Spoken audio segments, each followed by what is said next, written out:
رمضان رمضان رمضان يا حبيب. Assalamualaikum Solih-solihah. Alhamdulillah hari ini ketemu lagi sama Umi. Nah, Umi ditemenin oleh teman-teman nih. Coba deh kenalin dong Bang Zaki, siapa aja nih yang ada di sini? Kakak Jasmin, Mas Faiz, Rumaisa. Terus yang ngomong namanya siapa? Zaki. Nah, jadi kita di sini ada Abang Zaki, Rumaisa, Mas Faiz dan Kakak Yasmin Solih-solihah. Saat ini kita mau berkisah tentang Nabi Nuh. Tapi sebelumnya sama-sama kita dengarkan tilawah dari Mas Faiz dan sari tilawah oleh Kakak Yasmin. Silakan Mas Faiz.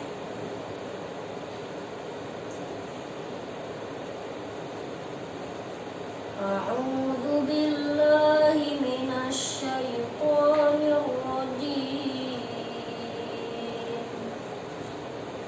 Bismillahirrahmanirrahim.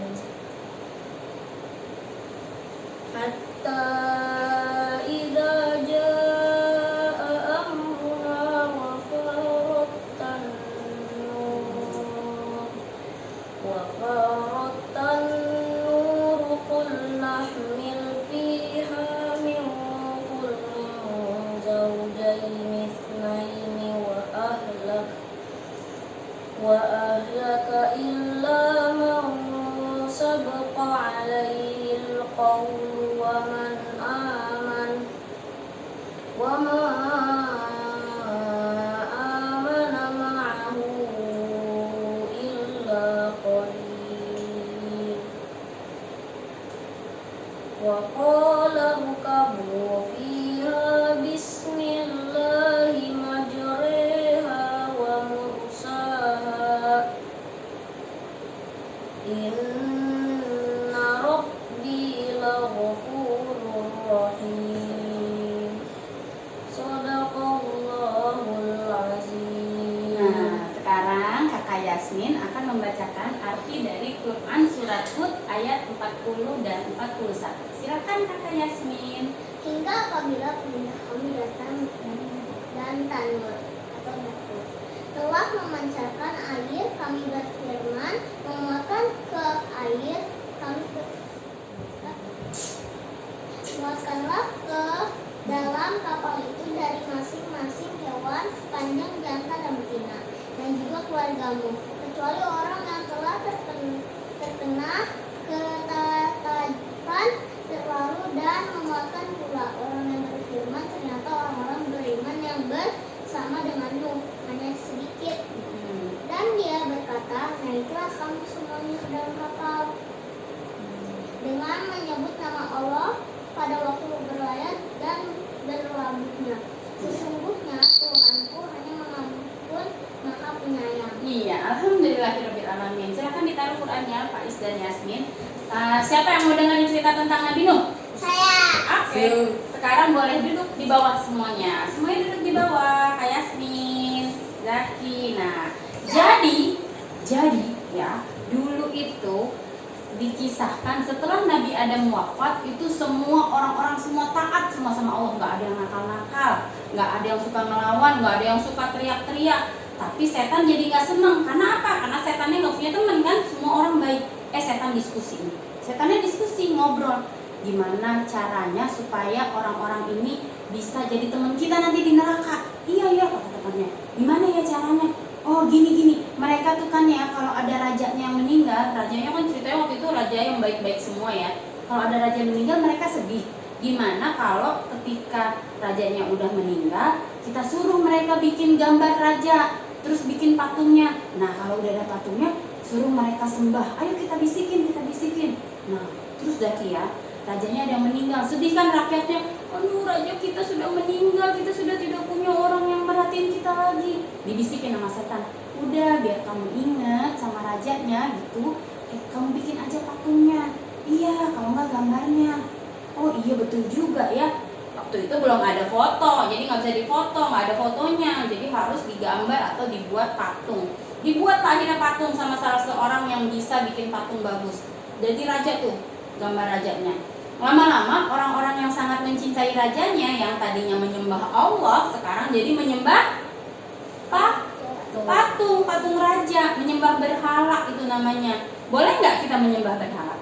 Nggak boleh, kita harus menyembah hanya kepada Allah. Nah, disitulah Allah tugaskan Nabi Nuh untuk memberitahu kepada kaumnya. Kata Nabi Nuh, nggak boleh kalian nyembah patung, itu berhala, kita nyembahnya hanya Allah. Oh, kata siapa? Boleh kok, dia kan raja yang baik. Setan terus bisikin, setannya ketawa, hahaha, kena kamu sekarang jadi teman aku nanti di neraka. Tapi orangnya nggak tahu kalau mereka udah dibisikin setan, mereka sudah terjerumus ke dalam godaan setan. Akhirnya setelah didakwahkan oleh Nabi Nuh selama ratusan tahun, itu kaumnya yang dengerin itu cuma orang-orang miskin. Yang orang-orang kaya tetap nyembah patung, nggak mau nyembah Allah. Enggak, pokoknya kita nggak mau nyembah Allah. Terus kata Nabi Nuh, ya Allah gimana lagi ini caranya? Akhirnya Allah berfirman bahwa Nabi Nuh tidak akan ada lagi rakyatmu yang menyembahmu. Kaummu tidak akan menyembah Allah, maaf, yang menyembah Allah. Jadi sudah nih semuanya menyembah berhala kecuali sedikit dari kaumnya Nabi Nuh. Akhirnya kaum Nabi Allah bilang, kamu coba sekarang bikin kapal yang besar kapalnya, tapi kapalnya tidak di laut bikinnya, tidak di pinggir laut, tapi di atas bukit.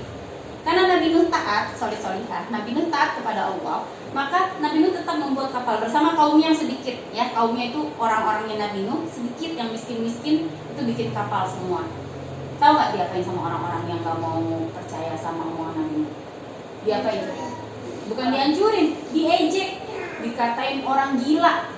Orang gila, orang panas-panas begini bikin kapal di atas gunung, kapal itu di laut. Terus kata Nabi Nuh, sabar, biarin aja mereka berkata seperti itu. Kita tetap akan membuat kapal sesuai perintah Allah.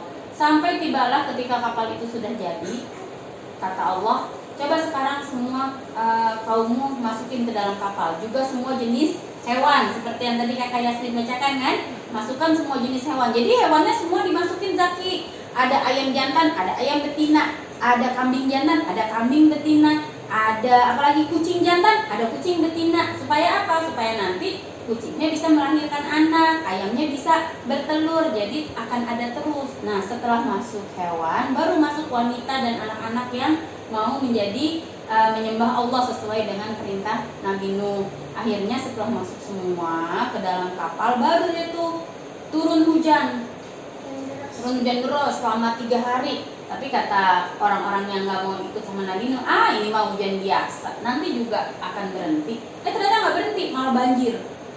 Tapi mereka tetap, ini banjir masih bisa kok kita. Dan setelah air bah tuh banyak ya banjirnya, mereka berenang, ada anaknya Nabi Nuh di situ. Namanya siapa? Ada yang tahu anaknya Nabi Nuh? Yang Kanaan. Nah, si Kanaan ini diajak sama Nabi Nuh, ayo anakku naik ke dalam kapal kita percaya kepada Allah, jangan nyembah berhala. Mau nggak Kanaannya? Nggak mau. Kanaannya sudah tergoda oleh setan. Kanaan tetap kata dia, enggak, nanti aku akan berenang di sana, ada gunung itu pasti nggak akan kerendam. Padahal pada saat itu semua daratan di bumi ini semua terendam air kecuali kapal Nabi Nuh. Nabi Nuh nangis tuh melihat anaknya nggak mau naik ke atas kapal. Akhirnya istrinya juga nggak mau naik. Akhirnya semua kaum Nabi Nuh yang tidak beriman kepada Allah tenggelam. Barulah Allah bilang, hujan berhentilah dan bumi seraplah air. Jadi bumi menyerap air yang banjir, hujan berhenti, akhirnya banjirnya selesai. Keluarlah Nabi Nuh bersama kaumnya dan hewan-hewan yang tadi sudah diselamatkan oleh Nabi Nuh di dalam bahtera Nabi Nuh yang besar itu. Nah, nama bukitnya tempat kapalnya itu berlabuh namanya Bukit Judi. Sampai sekarang masih ada bukitnya itu. Tinggi, iya betul. Tapi kan waktu mendarat sudah kering airnya itu, memang lama-kelamaan airnya surut. Jadi tidak yang paling tinggi bukitnya gitu.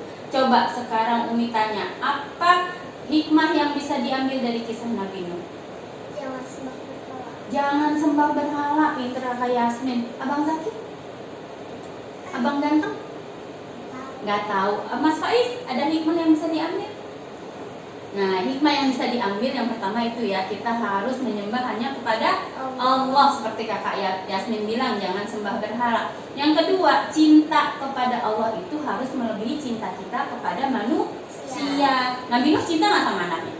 Cinta, tapi kata Allah anaknya ini sudah nggak mau disuruh beriman kepada Allah, makanya akhirnya anaknya tetap mati dalam banjir tersebut, gitu ya. Jadi Zaki, Rumaisa, kakak Yasmin, Mas Faiz, yang pertama harus dilakukan itu adalah cinta kepada Allah Subhanahu wa Ta'ala ya. Oke, semuanya solih-solihah, sampai di sini dulu cerita kita hari ini. Insya Allah lain kali kita akan bercerita lagi tentang kisah-kisah yang lainnya. Ayo kita ucapkan salam bersama-sama yuk.